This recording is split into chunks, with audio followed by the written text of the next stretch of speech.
शशांक हगवणे यांच्या अडचणीमध्ये अजून वाढ होताना आपल्याला पाहायला मिळते। चाकण पोलीस स्टेशनमध्ये त्यांच्यावरती पुन्हा एकदा फसवणुकीचा गुन्हा दाखल करण्याची जी प्रक्रिया आहे ती सध्या सुरू आहे। चाकण येथील जे रहिवासी आहेत बबन भोसले यांच्याकडनं जे पॉकलँड घेतलं होतं त्या पॉकलँडचे भाड्याचे तत्त्वाचे पैसे त्यांनी चेकद्वारे दिले होते, मात्र ते चेक बाउन्स झालेत। आपल्यासोबत बबन भोसले आहेत। मला सांगा नक्की काय प्रकरण होतं?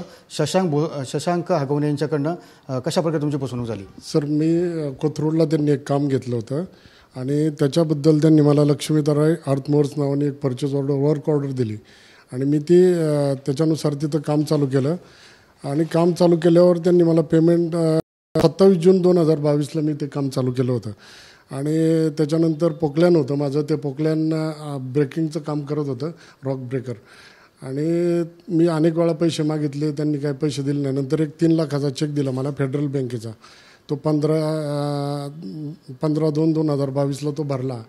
तो भरल्यावर बाउन्स झाला। मग परत त्यांना मी फोन केला, परत भरा म्हणले, परत भरलं तर परत बाउन्स झाला। मग नंतर मी त्यांना सांगितलं की चेक बाउन्स झाला आहे, तुम्ही पेमेंट द्या। आणि मग आमचे बंधू आम्ही तिथं 2 वेळा गेलो, ते 10 वाजता बोलवायचे, 5 वाजेपर्यंत बसून ठेवायचे, साईडवर ते यायचेच नाहीत, आले तर काहीच नाही, अगदी उलटंपालटं बोलायचे। तिथं एक त्यांचे मॅनेजर होते अभिजित मोरे म्हणून, त्यांचे पार्टनर असतील मॅनेजर मला माहीत नाही, पण त्यांनी मशीन बोलवलं होतं आणि मग ते दिवसभर आम्ही तिथं बसून राहायचं।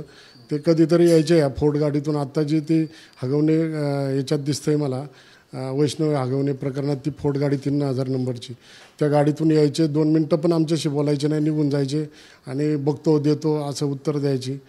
त्याच्यानंतर बरेच दिवस प्रयत्न केले। आमच्या बंधूंनी त्यांच्या वडिलांना फोन केला, राजाभाऊ हगवणे आमचे बंधूही ओळखीचे त्यांच्या असल्यामुळं, थोडंसं ओळख लांबून असल्यामुळं फोन केला तर म्हणले मुलांचं काय, मुलं माझी ऐकत नाहीत, तुम्ही तुमचं बघा। अनेक ठिकाणाहून मी प्रयत्न केले, नाही ऐकलं। परत एकदा मी त्यांना जाऊन तिथं भेटलो, नाही देणार म्हणले, काय तुम्हाला करायचं ते करा। मग मी एक तक्रार अर्ज लिहिला, तो पोलीस स्टेशनला, इथं चाकण पोलीस स्टेशनला, तो 21/11/2022ला मी तो दाखल केला। पुढं काय त्याचं झालं नाही आणि आमच्या घरचे पण म्हणले ती पोरं सगळे दादागिरी करणारे आहेत, आपण हे असले व्यावसायिक लोक आहेत, आपण अशा लोकांच्या नादी लागायचं नाही, म्हणून मग मी ते प्रकरणात काहीच पुढं केलेलं नाही। माझ्याकडे त्याचा चेक आहे, त्याची वर्क ऑर्डर आहे, बाकी सगळं आहे, पण त्यांची दादागिरी बघून मी शांत बसलो। माझे 3.5 लाख रुपये त्यांनी बुडवले मला। पण त्यांची दादागिरी म्हणजे त्यांनी बंदुकीचा धाक वगैरे तुम्हाला कधी दाखवला, शिवीगाळ केली किंवा काय काय तुमच्या त्या वागणुकीत? धाक नाही दाखवलं साहेब, मला धाक नाही, पण आमच्याशी ते बोलायचे नाही, आले की 5 मिनिटात निघून जायचे, काहीच नाही, देतो ना एकदा तुम्हाला सांगितलं ना, असे जोरात बोलायचे, निघून जायचे। काही म्हणजे आम्हाला मग बाकीच्या काही लोकांनी आम्हाला सांगितलं की ह्या लोकांच्या नादी लागू नका, हे लोक पैसे देणार नाहीत तुमचे, आणि तुम्ही व्यावसायिक आहेत, चांगल्या घरातले आहेत, चांगल्या कुटुंबातले आहेत, तुम्ही ह्या अशा लोकांच्या नादी लागायला नाही पाहिजे।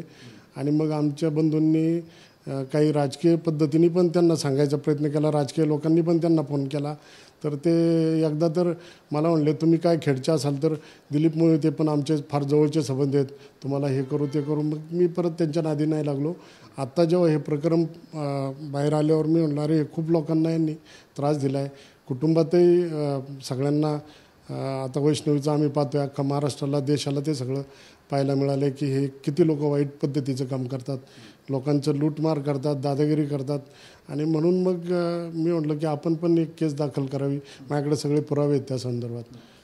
मात्र ज्यावेळेस तुम्ही 2022 साली चाकण पोलीस स्टेशनमध्ये तुम्ही तक्रारी अर्ज दिला होता, त्या तक्रारी अर्जाचं काय झालं पुढं? त्याचा तुम्ही फॉलोअप काय घेतला होता का? नाही साहेब, मला घरीहूनच असं आमच्या घरी सांगितलं की ती लोक चांगली नाहीत, त्यांच्या नादी लागू नका, पुढं काय मग मी नाही फॉलोअप केला। मी म्हणलं बुडालेत आता पैसे, ते लोक चांगले नाहीत, उद्या दादागिरी करतील, काही मारतील बिरतील, माझा व्यवसाय बाहेर फिरायचा आहे।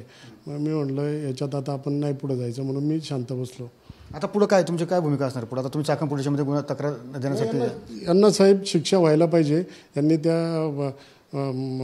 त्यांच्या घरातल्या कन्येशी एवढं वाईट वागलेत, सगळ्यांना त्याचं महाराष्ट्राला दुःख आहे, आणि हे आमच्याशी तर आमचे पैसे आहेत समजा, पण जे घरात घडले ते फार वाईट घडले, तर आमच्या सगळ्यांची इच्छा आहे की त्यांना त्याची शिक्षा मिळावी।